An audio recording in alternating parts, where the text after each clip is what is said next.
नमस्कार, मैं अशोक कुमार पांडे। स्वागत है आपका टीसीएच पर। हाजिर हूं इजराइल, फलस्तीन, लेबनान, ईरान, मिडिल ईस्ट और इसके बहाने सारी दुनिया की खबरें लेकर। कल एक बड़ी खबर आई है जॉर्डन से। जॉर्डन की बाउंड्री लगती है इजराइल के साथ और जॉर्डन से बहुत सारे ट्रक्स जाते हैं इमदाद के इजराइल के अंदर। इसी बाउंड्री पर, यह जो सीमा लगती है, इसी बाउंड्री पर जॉर्डन के एक शख्स जिसकी उम्र 50 साल के आसपास बताई जा रही है, अब्दुल मुतालिब अल कैसी, इसने इजराइल के सैनिकों पर हमला किया और 2 सैनिकों को मार दिया। चाकू से 2 सैनिकों को मार दिया।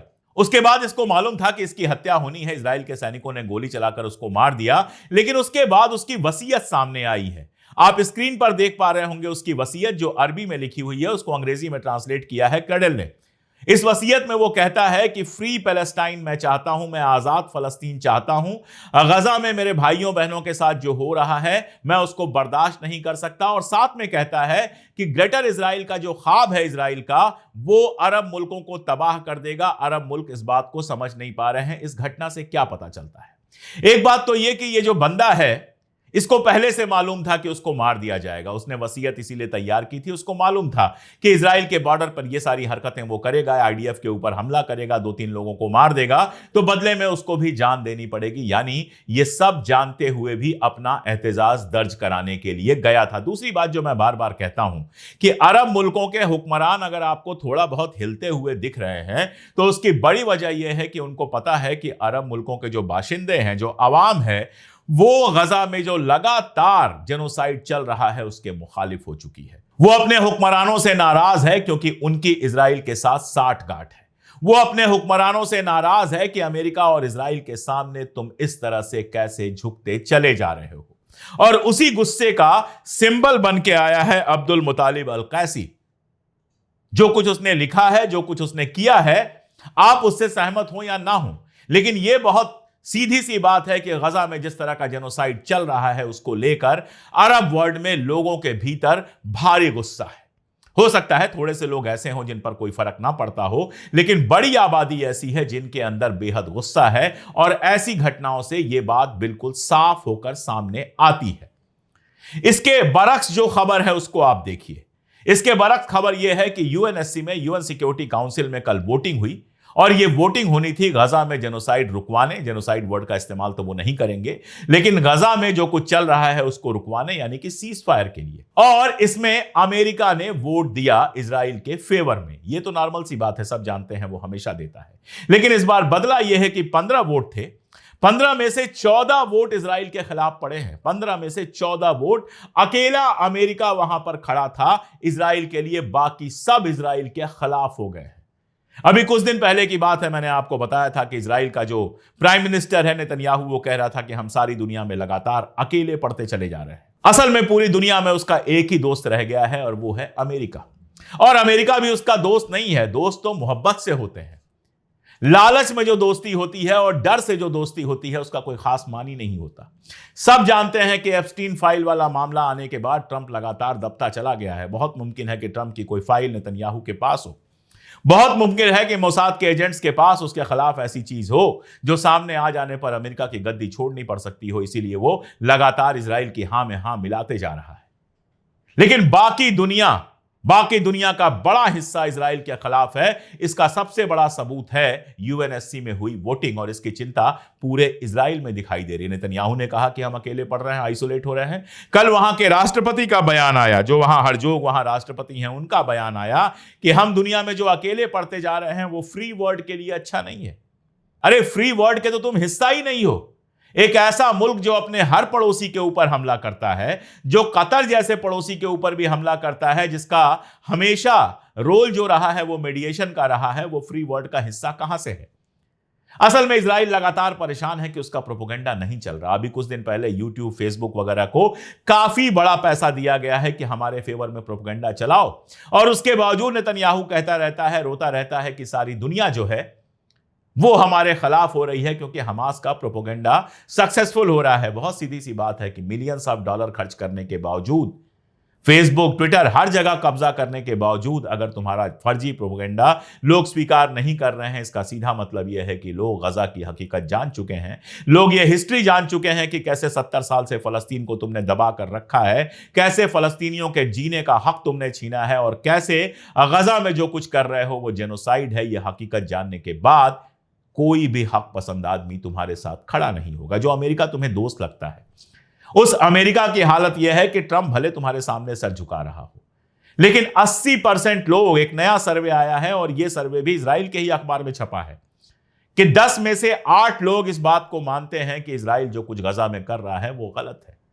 केवल 2% लोग ऐसे हैं जो इजराइल का सपोर्ट करने को तैयार हैं। 10 में से 2 लोग ऐसे हैं। यानी पूरे अमेरिका में 80% के आसपास ऐसे लोग हैं जो गजा के मुद्दे पर इजराइल के खिलाफ हैं। इससे बड़ी हार इजराइल की क्या होगी कि जिस अमेरिका से सारी मदद उसको मिलती है, वहां की भी आवाम उसके साथ नहीं है। यही नहीं, कम से कम डेमोक्रेटिक पार्टी के अंदर अब थोड़े से लोग ऐसे इकट्ठा हुए हैं जो कह रहे हैं कि गजा में जो चल रहा है वो जेनोसाइड है। सिर्फ 20 लोग हैं, बर्नी सैंडर्स जैसा बड़ा नाम है, इसके अलावा 19 लोग और हैं, लेकिन ये एक शुरुआत है। 20 लोग अगर खड़े होकर कह रहे हैं कि जेनोसाइड है, अगर डेमोक्रेटिक पार्टी के सांसद एक सीनेट में प्रस्ताव लाने वाले हैं जो इस बात के लिए है कि फलस्तीन को एक खुद मुख्तार मुल्क का दर्जा दिया जाए, इसका मतलब यह है कि आईपैक के अरबों खरबों लुटाने के बावजूद, आईपैक के बारे में जानते हैं ना आप, यहूदियों का संगठन है जो पैसे खर्च करता है सीनेट के मेंबर्स यानी वहां के एमपीज को चुनाव जिताने के लिए फंड करता है, और वहां के एमपीज उसकी जबान में जबान मिलाकर बोलते हैं।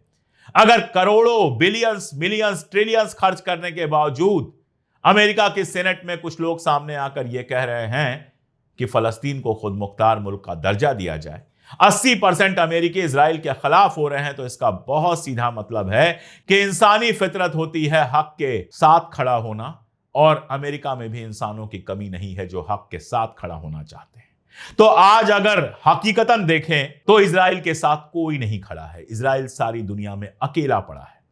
ठीक है, गजा के अंदर जुल्म सितम हो रहे हैं, इसमें कोई दो राय नहीं है। आज कंडीशन यह है कि गजा के अंदर इंटरनेट पूरी तरह से ब्लॉक कर दिया गया है, इसीलिए खबरें, तस्वीरें कम आ रही हैं या नहीं आ पा रही हैं, लेकिन जो कुछ हो रहा है वो हम सब जानते हैं। गजा शहर के अंदर जो मकान है, मल्टी स्टोरी बिल्डिंग्स हैं, उनको गिराया जा रहा है, लगातार लोगों को बेघर किया जा रहा है। जो लोग घर छोड़कर जा रहे हैं उनके ऊपर भी गोलियां और बम बरसाए जा रहे हैं, ये सब हम जानते हैं, और इन सब से दर्द से हमारा सीना चाक हो जाता है। लेकिन हम ये भी जानते हैं कि फलस्तीनियों ने जिस तरह की लड़ाई इस बार लड़ी है और दुनिया भर के लोग जिस तरह से फलस्तीनियों के साथ खड़े हुए हैं, हालत यह है कि अमेरिका का राष्ट्रपति इंग्लैंड में था, स्ट्रेमर उसके साथ खड़ा था। स्ट्रेमर कोई फलस्तीन का सपोर्टर नहीं है, वो भी इजरायली पैसे से ही प्रधानमंत्री बना था, लेकिन अवाम का प्रेशर ऐसा है कि स्ट्रेमर अब फलस्तीन को खुद मुख्तार मुल्क का दर्जा देने जा रहा है। मंच से कहा ट्रंप ने कि यह गलत है, लेकिन स्ट्रेमर ने इस पर कोई रिप्लाई नहीं दिया। हरजोग जब गया हुआ था इंग्लैंड, तो एक पत्रकार ने उसका इंटरव्यू किया, और उस इंटरव्यू में जब परिचय दिया जा रहा था हरजोग का, तो इजराइल जो कुछ गजा में कर रहा है वो सब कुछ पब्लिकली कहा गया, और इजराइल का राष्ट्रपति चुपचाप मुंह बनाए हुए सुनता रहा। यह बदल रहा है दुनिया में। ग्रीस, एथेंस, सब जानते हैं हिस्टोरिकल सिटी है। एथेंस में फ्री पैलेस्टाइन के बैनर्स लगे हुए हैं, पोस्टर लगे हुए हैं। कितनी जगहों पर ऐसा हुआ कि इजराइल के लोग गए और उनकी मुखालिफत की गई फ्री पैलेस्टाइन का नारा लगाकर, और यह सब यूरोप में हो रहा है। यह कोई सिर्फ मुसलमान नहीं कर रहे हैं, यह हर हक पसंद आदमी कर रहा है, औरत कर रही है, बच्चे कर रहे हैं। एक जमाना था जब हिटलर को भी लगता था कि दुनिया में कोई उसको हरा नहीं सकता है। वो ये भूल गया था कि दुनिया में वो कितना अकेला हो गया है। एक इटली को छोड़कर उसका कोई दोस्त नहीं था, और इटली धीरे धीरे तबाह हो गई। मुसोलिनी खुद जेल पहुंच गया था, जहां से छुड़ाकर हिटलर ने उसको आधा इटली देकर वहां का प्रधानमंत्री बनवा तो दिया, राष्ट्रपति बनवा तो दिया, लेकिन वो किसी काम का नहीं था। और फाइनली जब हिटलर मरा तो उसकी लाश पे पानी देने वाला कोई नहीं था। आज कंडीशन यह है कि आप जर्मनी चले जाइए, वहां कोई हिटलर का नाम नहीं ले सकता। जिस हिटलर की तूती बोलती थी जर्मनी में, आज वो जर्मनी में सबसे बड़ा विलन बना हुआ है। नेतन्याहू अगर हमारे वक्त का हिटलर है तो उसका अंजाम भी हिटलर की तरह होना बिल्कुल तय है। गजा में जो कुछ चल रहा है सुन के निश्चित तौर पर दर्द होता है। लेकिन लड़ाई भी चल रही है। अभी कल की खबर है कि इजराइल के 4 सैनिक मारे गए हैं। इजराइल के अखबारों ने ही उनका बाकायदा फोटो वगैरह जारी किया है। इसके अलावा हूथी है जो लगातार हमले किए जा रहा है। हूथी ने कम नुकसान नहीं उठाया है। वहां के एक टीवी चैनल के दफ्तर पर हमला करके 35 जर्नलिस्ट को मार दिया गया था और भी बहुत नुकसान पहुंचाया गया है। लेकिन हूथीज हमला करने से रुक नहीं रहे हैं, लगातार हमला कर रहे हैं। अभी कल उनका एक ड्रोन जो है एलियात में एक होटल के ऊपर गिरा है और अच्छा खासा नुकसान हुआ है, जिसकी कवरेज आपको इजरायली अखबारों में भी बहुत कायदे से मिल जाएगी। तो हूथी हार मानने को तैयार नहीं है। हिजबुल्लाह का समझना थोड़ा मुश्किल है। जिस तरह से इजराइल लगातार हिजबुल्लाह के इलाकों में हमले कर रहा है, खासतौर पर साउथ लेबनान में हमले कर रहा है, कल भी उसने हमला किया और काफी नुकसान पहुंचाया। हिजबुल्लाह कब तक खामोश रहेगा ये देखना होगा। ये बहुत मुमकिन है और हो सकता है कि इजराइल ये चाहता हो कि हिजबुल्लाह कैसे भी हमला करना शुरू करे ताकि एक और जंग वो शुरू कर सके। उसकी जनता के अंदर जो गुस्सा पैदा हो रहा है, उसकी गद्दी छीनने का जो खतरा है, वो खतरा कुछ और दिन टाला जा सके। इसके चलते अगर वो हिजबुल्लाह से फिर से जंग करना चाहता है तो कोई भी समझ सकता है, कोई भी पागल जब अपने पागलपन की हद पार करता है तो अपनी मौत को पास बुलाता है। नेतन्याहू खुद जिए या मरे वो तो एक इंसान है, क्या फर्क पड़ता है। लेकिन इसकी कीमत एक मुल्क के रूप में इजराइल को चुकानी पड़ रही है और वो आगे चुकाएगा भी। सारी दुनिया में आइसोलेट हो जाना, बिल्कुल अकेला पड़ जाना, सारा परसेप्शन पलट जाना। आपको लगता है आप बहुत ताकतवर हैं लेकिन अंदर अंदर कमजोर हो रहे हैं। आप सोचिए, कतर पे उसने हमला किया, नतीजा क्या हुआ? सऊदी अरब ने पाकिस्तान के साथ रक्षा समझौता कर लिया, जिस पर मैंने कल बहुत डिटेल में बताया था। आज की खबर यह है कि टर्की जो है वो इजिप्ट के साथ ज्वाइंट नेवल एक्सरसाइज करने जा रहा है, जो 12 साल बाद हो रही है। यानी जिनके बीच अच्छा रिश्ता नहीं था, अब वो दोस्त बन रहे हैं एक कॉमन दुश्मन के खिलाफ, और वो कॉमन दुश्मन है इजराइल।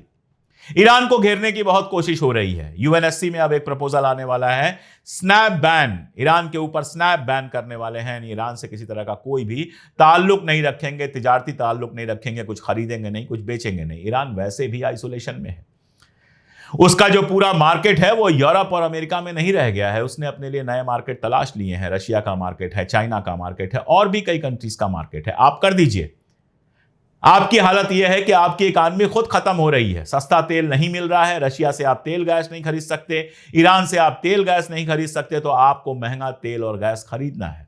और महंगा तेल और गैस खरीदेंगे तो आपके यहां महंगाई लगातार बढ़ेगी। आपकी जो आर्थिक मुश्किलात हैं, जो फाइनेंशियल दिक्कतें हैं, इकोनॉमिक दिक्कतें हैं, वो और बढ़ेंगी। तो अमेरिका के चक्कर में यूरोप अपने आप को धीरे धीरे धीरे धीरे कमजोर और बेकार करता चला जा रहा है।